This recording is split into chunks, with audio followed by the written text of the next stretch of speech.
نحمده ونصلي على رسوله الكريم اما بعد فاعوذ بالله من الشيطان الرجيم بسم الله الرحمن الرحيم رب اشرح لي صدري ويسر لي امري واحلل عقدة من لساني يفقهوا قولي۔ السلام علیکم ورحمۃ اللہ وبرکاتہ۔ کہ ایمان کس طرح انسان کی پوری شخصیت کو ایک نئے رنگ میں ڈھال دیتا ہے۔ ہمیں حکم دیا گیا کہ ہم رمضان کے روزے بھی ایمان کے ساتھ رکھیں، ہم قیام بھی ایمان کے ساتھ کریں، ہم لیلۃ القدر کا قیام بھی ایمان کے ساتھ کریں۔ تو ایمان حقیقت میں جب کسی دل میں داخل ہو جاتا ہے تو پھر لازمی طور پر اس شخص کا تعلق اپنے رب کے ساتھ بھی بہترین ہو جاتا ہے، اپنے ساتھ کے انسانوں کے ساتھ بھی بہترین ہو جاتا ہے۔ وہ ایک حساس انسان بن جاتا ہے جس کے دل میں دوسروں کے لیے درد ہوتا ہے، اور اس حدیث کے مطابق کہ خدا کی قسم تم میں سے کوئی شخص اس وقت تک مومن نہیں ہو سکتا جب تک کہ دوسرے کے لیے وہ پسند نہ کرے جو وہ اپنے لیے کرتا ہے۔ تو گویا جس چیز سے وہ خود تکلیف محسوس کرتا ہے وہ دوسروں کے لیے بھی اس تکلیف کو دور کرنے کا ذریعہ بن جاتا ہے۔ اس طرح نہ صرف یہ کہ انسانوں بلکہ حیوانوں اور باقی مخلوق کے ساتھ بھی اس کا رویہ بہترین ہو جاتا ہے، کیونکہ وہ یہ سب کچھ اپنے خالق، اپنے مالک، اپنے رب کی خاطر کر رہا ہوتا ہے۔ اس سلسلے میں ہم دیکھتے ہیں کہ ایک انسان جب خیر اور بھلائی کے راستے پر چلتا ہے، سلامتی کے راستے پر چلتا ہے، تو کس قسم کے سوالات کرتا ہے اور کس چیز کے بارے میں جاننا چاہتا ہے۔ ایک روایت میں آتا ہے، ابو ہریرہ رضی اللہ عنہ سے مروی ہے، کہتے ہیں کہ میں نے کہا، یا نبی اللہ، اے اللہ کے نبی صلی اللہ علیہ وسلم، مجھے کوئی ایسی بات بتائیے جس سے میں فائدہ اٹھاؤں۔ رسول اللہ صلی اللہ علیہ وسلم نے فرمایا، مسلمانوں کے راستے سے تکلیف دینے والی چیز کو ہٹا دو۔ یعنی نیکی کے تو بہت سے کام ہیں، لیکن آپ صلی اللہ علیہ وسلم نے ابو ہریرہ کی اس دلچسپی پر کہ وہ کوئی اچھی بات جاننا چاہ رہے تھے، آپ نے ان کو بہت ہی کام کی اور فائدے کی بات بتائی۔ یہ ایک ایسی تعلیم ہے، ایسی سنت ہے، اگر آج ہم اس کو زندہ کریں اور ہم میں سے ہر صاحب ایمان شخص اپنے ایمان کا ثبوت دیتے ہوئے لوگوں کے راستوں کو ان کے لیے کھلا کر دے اور ان سے اذیت والی چیزیں ہٹا دے، تو میں سمجھتی ہوں کہ پورے معاشرے میں امن پیدا ہو جائے۔ آج ہم دیکھتے ہیں کہ سڑکوں پر ٹریفک کا کتنا ہجوم ہے، بعض اوقات ہم دوسرے کو اس کا حق نہیں دیتے، راستہ نہیں دیتے، غلط جگہ گاڑی پارک کر دیتے ہیں، غلط جگہ پر گاڑی روک دیتے ہیں، بعض اوقات عین بیچ راستے کے ڈرائیورز اتر کر لڑائی جھگڑا شروع کر دیتے ہیں۔ یہ تمام چیزیں دوسروں کو تکلیف دینے والی ہیں، اذیت دینے والی ہیں۔ ہمارا ایمان ہم سے تقاضا کرتا ہے کہ ہم ان تکلیفوں کو دور کرنے والے بنیں، اور رمضان کے روزے جو حقیقت میں انسان کے اندر تقویٰ پیدا کرتے ہیں، وہ تقویٰ انسان کو باشعور بناتا ہے۔ اس شعور کا تقاضا یہ ہے کہ ہم ان اخلاقیات کو اپنی زندگی کا معمول بنا لیں۔ راستے سے تکلیف دہ چیزیں ہٹانا ایمان کا حصہ بتایا گیا۔ حدیث میں آتا ہے، رسول اللہ صلی اللہ علیہ وسلم نے فرمایا، ایمان کی 7 یا 70 سے بڑھ کر کچھ شاخیں ہیں، جن میں سے سب سے بڑی لا الہ الا اللہ ہے، اور سب سے ادنا راستے سے تکلیف دہ چیز کو دور کرنا ہے، اور حیا بھی ایمان کی ایک شاخ ہے۔ تو گویا راستے سے تکلیف دہ چیز ہٹانا دراصل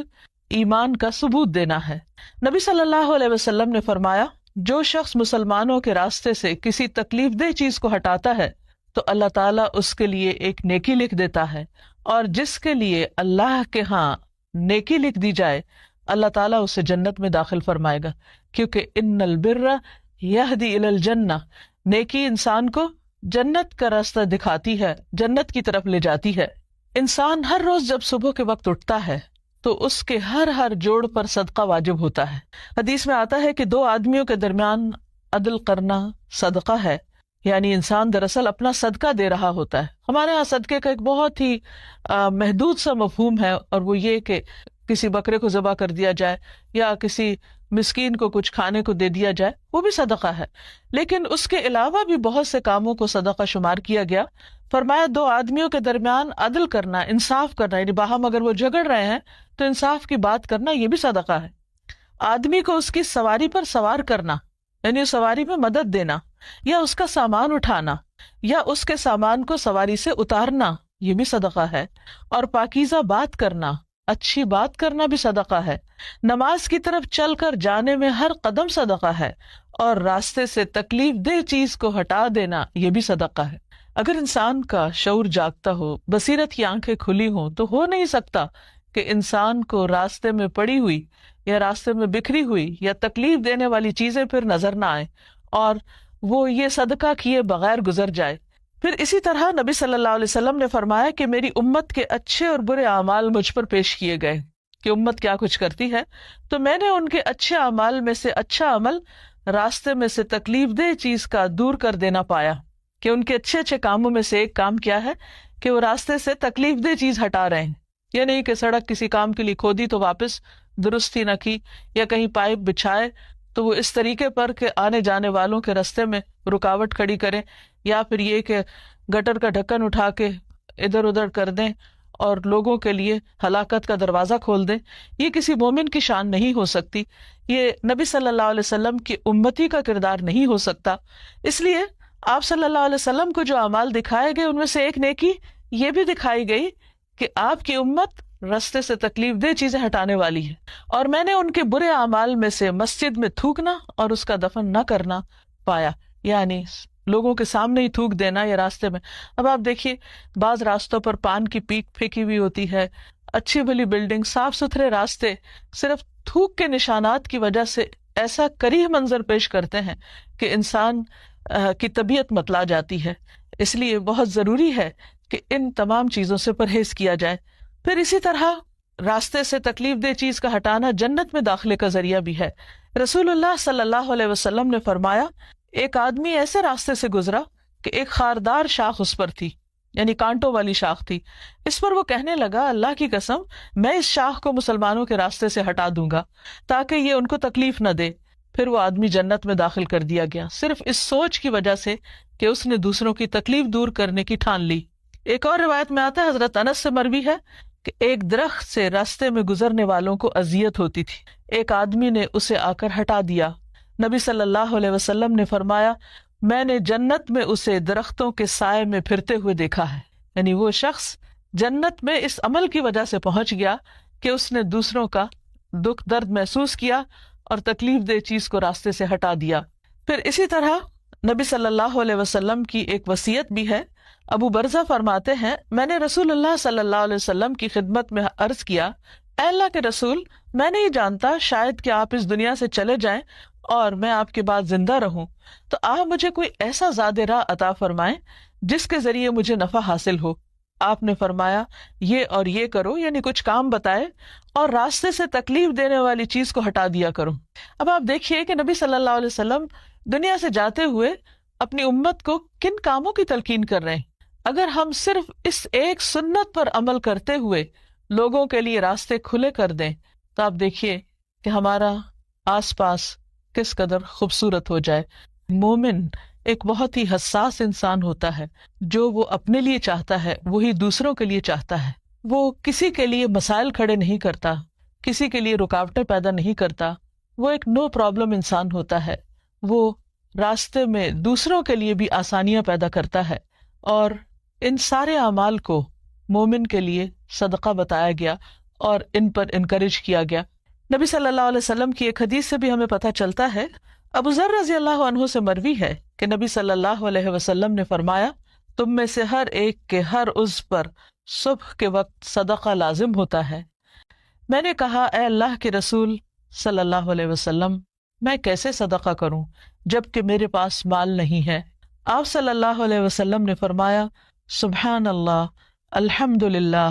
لا الہ الا اللہ، استغفر اللہ کہنا صدقہ ہے۔ امر بالمعروف بھی صدقہ ہے، نہی عن المنکر بھی صدقہ ہے، یعنی کسی کو اچھی بات کا حکم دینا، اس کو اچھے راستے پہ لگانا اور برائی سے روکنا۔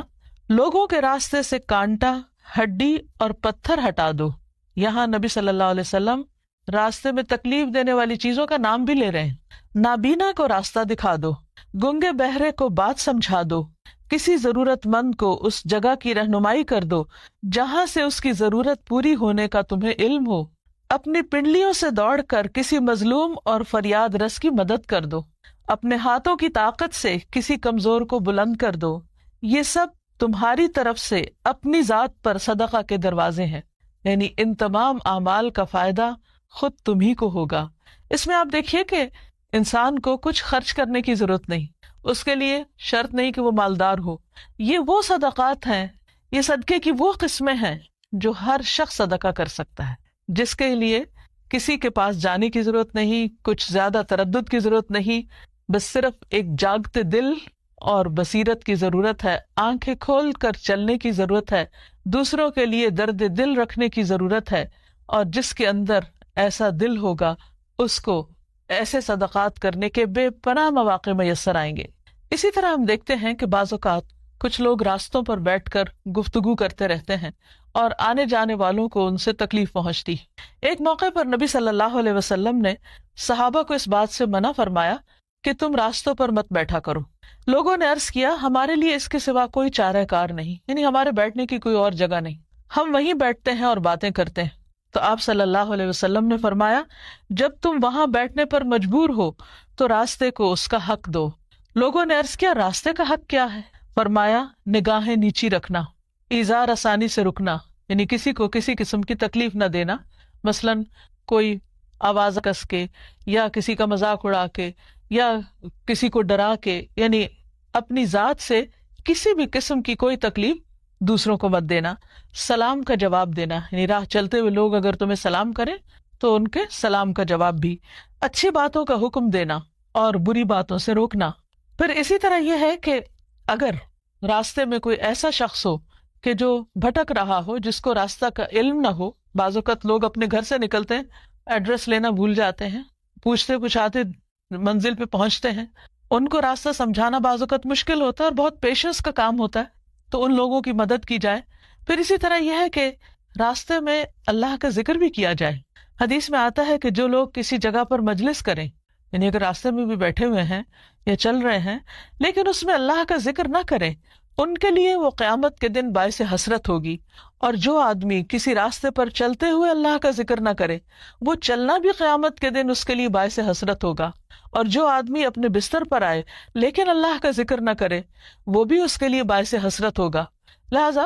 انسان اٹھتے بیٹھتے سوتے جاگتے چلتے پھرتے کام کاج کرتے ساتھ ساتھ بسہولت بآسانی اللہ کو یاد کر سکتا ہے، اور اس کے لیے تسبیحات بھی بتا دی گئی، سبحان اللہ پڑھنا، الحمدللہ کہنا، اللہ اکبر، لا الہ الا اللہ۔ تو اس سے انسان اپنے اندر ایک ہلکا پن بھی محسوس کرتا ہے، اس کے غموں اور دکھوں کے بوجھ بھی ہلکے ہوتے ہیں، دل کو اطمینان ملتا ہے، اور اس کے ساتھ ساتھ جن جگہوں سے انسان گزرتا ہے وہ جگہ اس کے لیے گواہ بن جاتی ہیں کہ وہاں اس نے اللہ کا ذکر کیا۔ بعض اوقات یہ بھی دیکھنے میں آیا ہے کہ لوگ اللہ کا ذکر تو کرتے ہیں، بعض اوقات تسبیح بھی پڑھ رہے ہوتے ہیں، لیکن اس کے ساتھ ساتھ راستے میں گندگی پھیلانے سے باز نہیں آتے۔ یہ چیز بھی دوسروں کو اذیت دینے کا سبب بنتی۔ مثلاً اگر کچھ کھا رہے ہیں،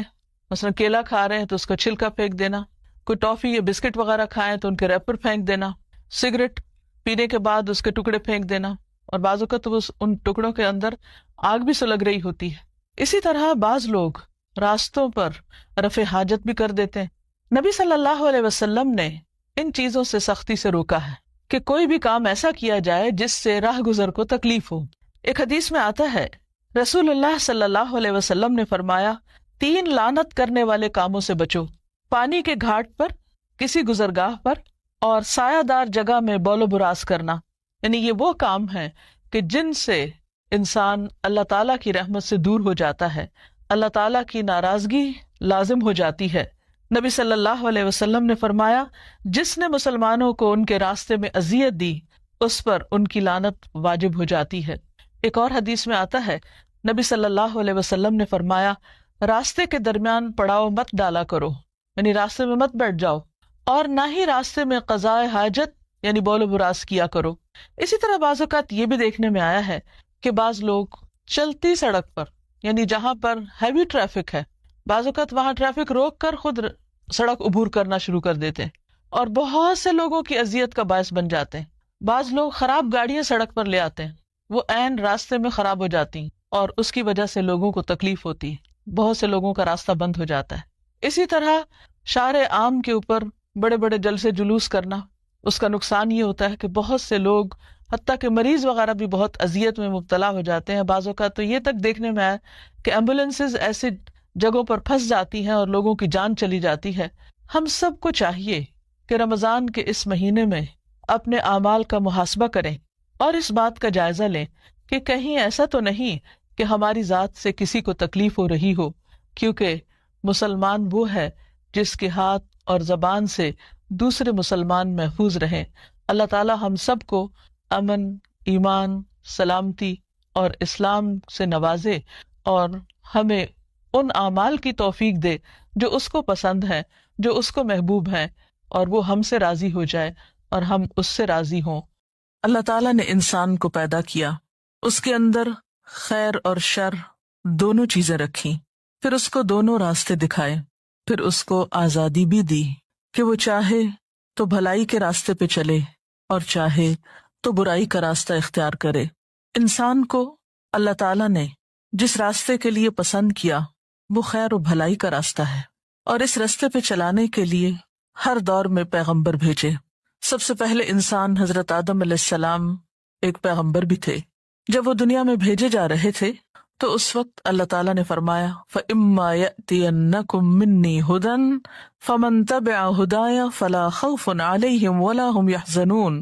کہ اگر میری طرف سے تمہارے پاس کوئی ہدایت آئے تو جو میری ہدایت کی پیروی کرے گا اس کے لیے نہ خوف ہوگا نہ غم ہوگا۔ تو گویا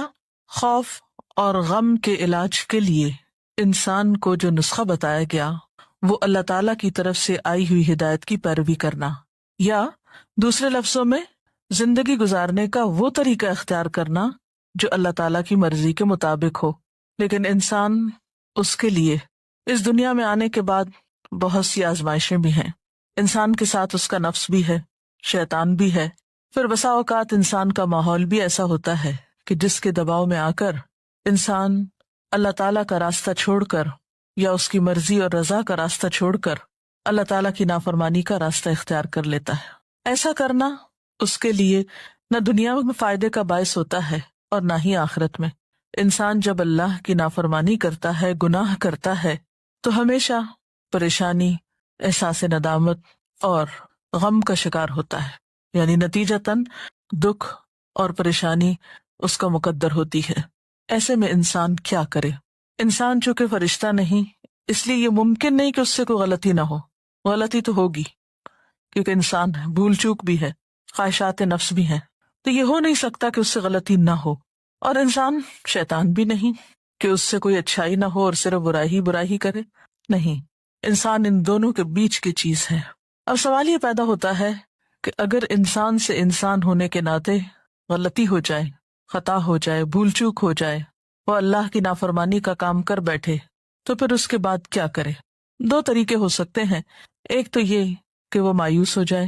گناہ پر اصرار کرتا چلا جائے اور بالآخر ہلاکت کا شکار ہو، اور دوسرا راستہ اور دوسرا طریقہ پلٹنے کا راستہ ہے، توبہ کا راستہ ہے، بھولنے کے بعد واپس لوٹنے کا راستہ ہے، اور یہی راستہ اس کے لیے پسندیدہ راستہ ہے۔ قرآن پاک میں اللہ سبحانہ و تعالیٰ فرماتا ہے وَالَّذِينَ إِذَا فَعَلُوا فَاحِشَةً أَوْ ظَلَمُوا أَنفُسَهُمْ ذَكَرُوا اللَّهَ فَاسْتَغْفَرُوا لِذُنُوبِهِمْ وَمَن يَغْفِرُ الذُّنُوبَ إِلَّا اللَّهُ وَلَمْ يُصِرُّوا عَلَى مَا فَعَلُوا وَهُمْ يَعْلَمُونَ۔ اور اگر کبھی ان سے کوئی فحش کام سرزد ہو جاتا ہے یا وہ اپنے اوپر زیادتی کر بیٹھتے ہیں تو انہیں خدا یاد آ جاتا ہے اور وہ اس سے اپنے گناہوں کی معافی مانگ لیتے ہیں، اور خدا کے سوا اور کون ہے جو گناہوں کو معاف کر سکتا ہو، اور وہ جانتے بوجھتے اپنے کیے پہ ہرگز اصرار نہیں کرتے۔ یعنی گناہ کرنے کے بعد ان کے اندر جب احساس ندامت اٹھتا ہے وہ اللہ تعالیٰ کی طرف متوجہ ہو کے معافی مانگنے لگتے ہیں اور گناہ چھوڑ دیتے ہیں، اس پر اصرار نہیں کرتے۔ ایسے ہی لوگ اللہ تعالیٰ کے پسندیدہ لوگ ہوتے ہیں۔ ایک اور مقام پر آتا ہے ان الذین اتقوا اذا مسهم طائف من الشیطان تذکروا فاذا هم مبصرون، کہ فی الواقع جو لوگ اللہ سے ڈرنے والے ہیں، متقی ہیں، ان کا حال یہ ہوتا ہے کہ کبھی شیطان کے اثر سے کوئی برا خیال انہیں چھو بھی جائے، یعنی برا خیال بھی آئے، گناہ کا ارادہ بھی ہو، تو فوراً چوکنے ہو جاتے ہیں، یعنی تقویٰ کی برکت سے وہ ہوشیار ہو جاتے ہیں، اور پھر انہیں صاف نظر آنے لگتا ہے کہ درست راستہ کیا ہے۔ نبی صلی اللہ علیہ وسلم نے فرمایا سارے کے سارے انسان خطا کار ہیں، اور بہترین خطا کار وہ ہیں جو بہت زیادہ توبہ کرنے والے ہیں۔ تو توبہ کرنا بندے کے حق میں ایک پسندیدہ عمل ہے، قرآن پاک میں اللہ تعالیٰ اپنے پیارے بندوں کی ایک خاص خوبی کا ذکر کرتے ہیں کہ وَبِالْأَسْحَارِ هُمْ يَسْتَغْفِرُونَ، کہ وہ سحری کے وقت وہ استغفار کرتے ہیں، معافی مانگتے ہیں۔ پیغمبروں کے ذریعے بھی بارہا انسانوں کو یہی سبق سکھایا گیا کہ وَاسْتَغْفِرُوا رَبَّكُمْ ثُمَّ تُوبُوا إِلَيْهِ، اپنے رب سے بخشش طلب کرو پھر اس کی طرف لوٹ جاؤ، واپسی کا راستہ اختیار کرو۔ ان ربی رحیم ودود، بے شک میرا رب بہت رحم فرمانے والا، بہت محبت کرنے والا ہے۔ یعنی ایسا نہیں کہ اگر کسی انسان سے کوئی غلطی ہو جائے تو پھر وہ معاف نہیں کرتا